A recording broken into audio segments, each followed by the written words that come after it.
Hello and welcome back to my YouTube channel. Today we're going to be doing Shine versus Goga. Obviously Shine, a crazy, cheesy, frankly brilliant player. Going up against Goga, you may be unfamiliar with him, but he is definitely a very strong player.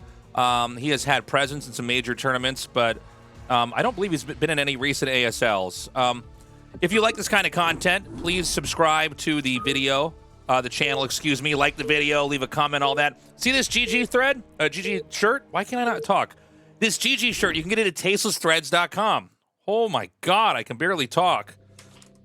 All right, so we've got Shine here in the top left. We've got Goga here in the bottom left.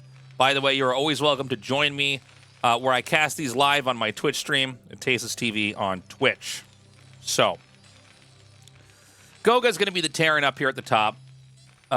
He's currently within top 100 on the ladder right now. Shine's been doing very well. I think he's actually top 20 right now on ladder. Now, Shine, what makes him so scary is he basically knows every possible... oh, thank you for the sub. I hate this! Appreciate I hate this! This is such a fucking waste of my time! Allah! As you guys can see, I do record this live on my Twitch. That is a Twitch alert. Just subscribe. Thank you. I let it lapse, but I'm getting to watch a lot more of you the last few weeks. Hell yeah, man. I hope these videos get out to as many people as possible.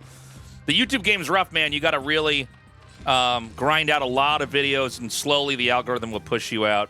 So, what was I saying? Oh, Shine is the guy who knows probably more cheeses than any other Zerg in the world, and is better at them than any other Zerg in the world. And even when people know that he's going to cheese them, a lot of times they still can't stop it. It's still not clear what his next move is going to be. So, that being said, it doesn't mean he has to cheese in this game. I mean, one of the reasons why Shine is so scary is that he can play a standard game. He doesn't have to be sneaky or tricky. In this case, we're going to see Hatchery over here on the low ground at the natural. Terran is going for what's been a very trendy build the last few years, which is just barracks into depot at the entrance. It is possible to be rushed and lose this, but, you know, Zergs just don't really rush that much. So we're going to see the Terran accumulate about 400 minerals and then make that expansion. Note that Shine, you know, he sent his first Overlord over here. You'll always see, like on a map like this, them scout clockwise, because that'll allow them, if the Terran's here, to just perch the Overlord up here and spot for what they're doing.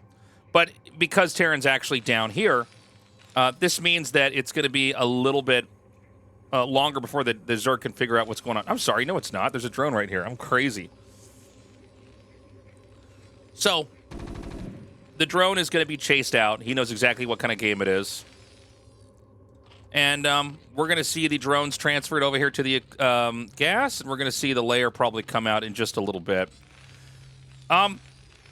Vermeer is a map that has made for, I think, some really great games. If we could just talk about the map for a second here. One of the defining features of this map is these high ground areas over here with a flat and generic low ground, unbuildable terrain in the middle, but, you know, an area that you can just push through. That's pretty wide, open and clean. There's plenty of expansions here. You get this, I guess what State would call a triangle base, the third base that can be taken over here. But you've also got a base down here as well. So each starting position is basically given 4 places to mine resources from. Back inside the main, we've got the SCV being chased around. One of the things that's so punishing about TVZ is the fact that the SCV never recovers hit points when it's scouting, unlike a drone or a probe. So Terrans have to be very, very on top of microing this. Otherwise, a couple hits and it's killed off. And you really do need to keep the SCV alive long enough to confirm that, you know, this is a game that's normal. They are going to go for a layer. It's not some kind of weird cheese. And back at home, we've got the Academy, as well as a very quick engineering bay. This is an engineering bay before getting the second barracks.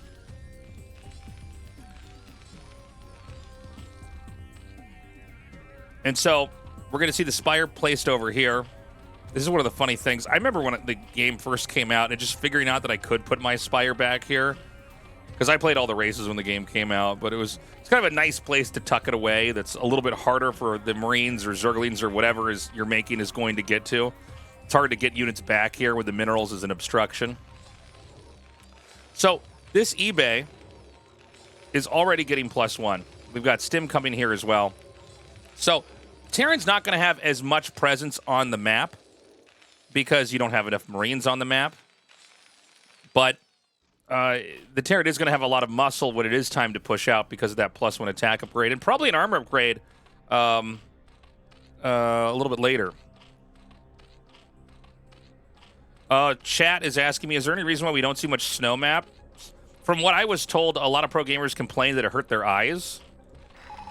A lot of these more earthy colors, like green and brown, are a little bit easier to look at for longer. It's kind of like when I'm on YouTube, I have it set to dark mode. I don't want to look at like a bright white YouTube screen. And so that's what I heard. It's also very hard to see pylons warping in. Like Protoss buildings warping in specifically, it can be a little bit confusing. Like you could be getting cannon rushed, and you just, your eyes don't pick it up. So I think there's a world where you could make snow maps, but currently we don't see it in the rotation, and I don't believe we've had any snow maps in the ASL at all that I can think of. Or if you see a snow map, it doesn't have that much snow. It's mostly kind of green, grassy ground. So we've got a couple turrets being laid out over here.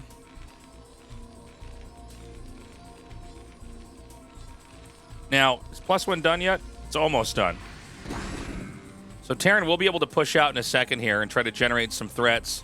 The Zerg is not really doing anything crazy. We've got the armor upgrade coming along here. We've got air attack, very standard. And we're going to have a couple mutas thrown down here. Shine's going to put down at least 3 creep colonies, although I don't think Terran's going to commit to this just yet. There's always this game that you're playing against each other, although neither side can see the other player's hand of, can I force him to make sunks or not? In this case, he scans and he sees that there's at least 2 sunken colonies making. Since the third one didn't start, Terran's going to go ahead and just push up. And this will prompt the third one to build.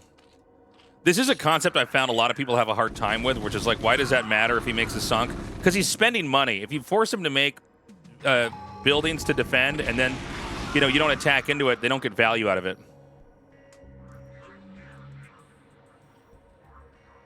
So the Marines are going to back up. I'm a little bit worried now for Goga because he's like pretty far away from home. By the way, do we have the armor upgrade coming here? Yes, we do. Armor's on the way. We already have the range attack upgrade. But this infantry, it's not enough. And so these mutas are going to make quick work of this. Actually, this is insane. 3 mutas actually survived that. I thought there were more mutas under there. So that was pretty crazy. The mutas got killed off in quite a high number. There's more being made, but you really can't afford to lose mutas like that early. We've got the drone moving out on the map over here towards the top right. And he's going to try to just set up a hatchery over here, presumably there. You could actually make it here. This is one of the maps where there's a lot of locations Zerg can feasibly expand to. I love the Marine here. This is so smart. Unfortunately, it does not kill the drone. That would have been a big hiccup. Meanwhile, more Lings and mutas are being made. Terran is trying to muster back a force that they can use. Seems like Goga thought there was going to be a threat here into the main, but we don't see the mutas over there just yet. And so there it is. The hatchery at the third base is going to be taken. We'll eventually see lurkers, I'm sure you guys all know, here to block any Marines trying to come up. Meanwhile, we've got a push with no medics coming out here in the middle of the map. This is pretty dangerous. The mutas are going to come in, so this was pretty nicely handled by Shine. I mean, honestly, killing 2 medics like that and losing basically nothing, only having 1 muta even take a little bit of damage is huge. So there's another exposed group out here. You got to be careful. When you have a lot of Zerglings and mutas, you can actually fight back pretty nicely. We just we just do not have a den. This is Shine with an alternative style here. He looks like he's going to rush up into Hive, probably go Ultralisks.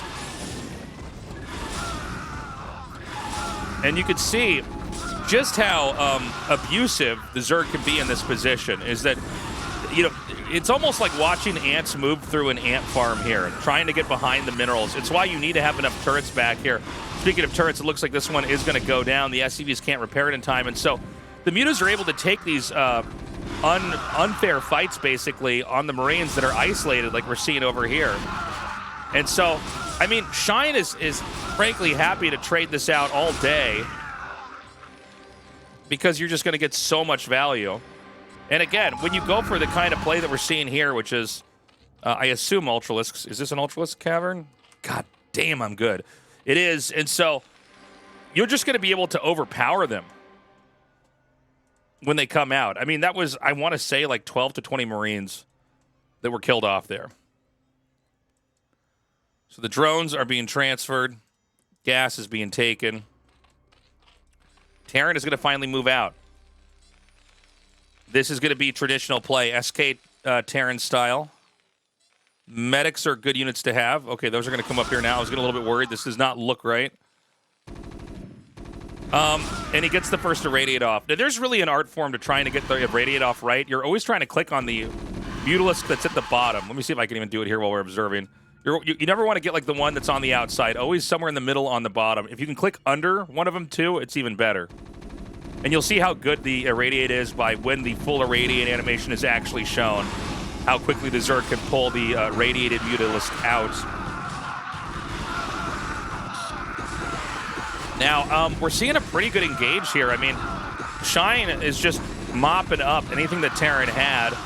And, you know, the problem is when you play this kind of style, where Ultralisks are going to be a factor. Do we have them coming up? Yes, we do. The issue is that it's no longer about finesse. It's no longer about like, oh, I've got my lurkers in a good position or my Darkstorms are down. You just have more muscle on the map.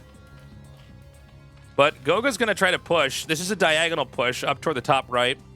Some Terrans will tell you this is not a good idea generally, and that you're better off trying to push into the natural. But I guess when you look at how many sunken colonies were already forced, you might as well try to move up here. And you know, the truth is, come to think of it, actually, I want to take that back. I'm so used to having lurkers here, but there's not been a lurker in this game. So actually, this is probably a smart place to try to hit. I think that it's actually impossible to have a an Overlord stay up here and not be killed off. If Marines have the range upgrade, they can just surround this and kill it. And again, killing these Overlords off is pretty huge. We see another one that's going to come over here. The Terran needs to figure out where the Zerg's army... I'm sorry, the Zerg needs to figure out where the Terran army is. In a moment like this, they just can't find them. So we've got 5 Ultralisks out. We've got Ultra upgrades coming.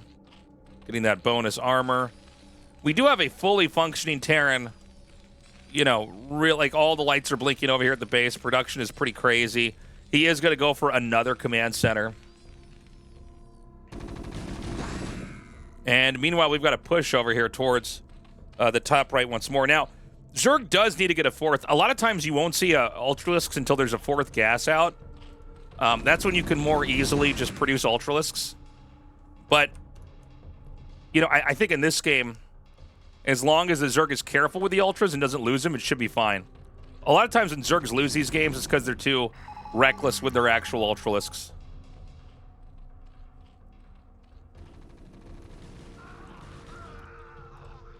So the Lings are going to come in here and kill off any reinforcements. It's why the Terran has to chunk out parts of their army when they try to move on the map. And Terran's looking for a fight, but there just isn't one that can be had. For the time being, the Zerg is just going to wait. And I think the Zerg wants this command center to land, and then he wants to burst out on the map and just go for the kill. Now, one way to combat this, especially if you can do it early on, is to irradiate the Ultras before the actual fight happens. That just makes them a lot squishier when it's time to take the fight. But defensive matrix is a great way to deal with this. If you can get your infantry at really good angles and D-matrix one of the Marines, like, you know, like let's say like one of these guys out in the front, if the attack was coming from over here, it's pretty good. Another scan is going to show that the Scourge are out here. We've got, I see, well, hold on. They're all going to go through here. 3. Hold on. They're eluding me. 4. 5. Are these the same 5 Ultras from earlier? Am I crazy? He really only got 5 Ultras and never made more? That's Okay, no, he's got a lot more than that. All right. Yeah, okay, so this makes more sense. So this is 2, 4, 6, 8, 9 Ultralisks. Terran's going to be on the move. I mean, dude, Terran could take this. Oh my god, this is kind of crazy. Look at how much is being pushed up over here. And he wants to try to bust this entrance down. If he gets in here, he probably wins the game because you get access to the main and all the tech that comes with it. D-Matrix, perhaps a little bit... well, it's not premature if he's going to go for it. But the Ultras are going to come in here from behind. This is kind of crazy. Scourge do connect over there. But this doesn't look safe, right? The Ultras are just going to try to push through this position. The Sunken Colony is still dealing damage. So many Ultras that some of them can't even get to their targets. Lings are going to come down here. And this is just going to get completely obliterated. It didn't seem like Gogo was ready for the flank here at all. So, I mean, that was insane. And I think the game is unwinnable for Terran now. I think this, yeah, that's it. GG. Let's go back for a second. Take a look at that fight. That was crazy. I think that, to be honest, it was probably an okay time to move out. But you need to... He just did not have...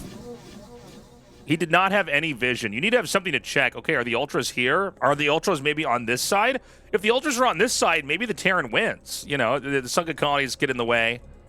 And that's that. But you can see once they were able to come in here from behind, he was using all of his D-Matrixes over here on the Sunks, which is fine. But you need to have a couple Marines D-Matrix over here. And even then, I don't know. I think he might have been better off trying to park here or maybe over here and then fly in and try to irradiate the Ultras. But Shine played a pretty good game. Anyways, thank you so much for watching that video. I hope you enjoyed that. Please like and subscribe. Check out Tasteless Threads, my merch shop. And I will see you in a future video. Bye-bye.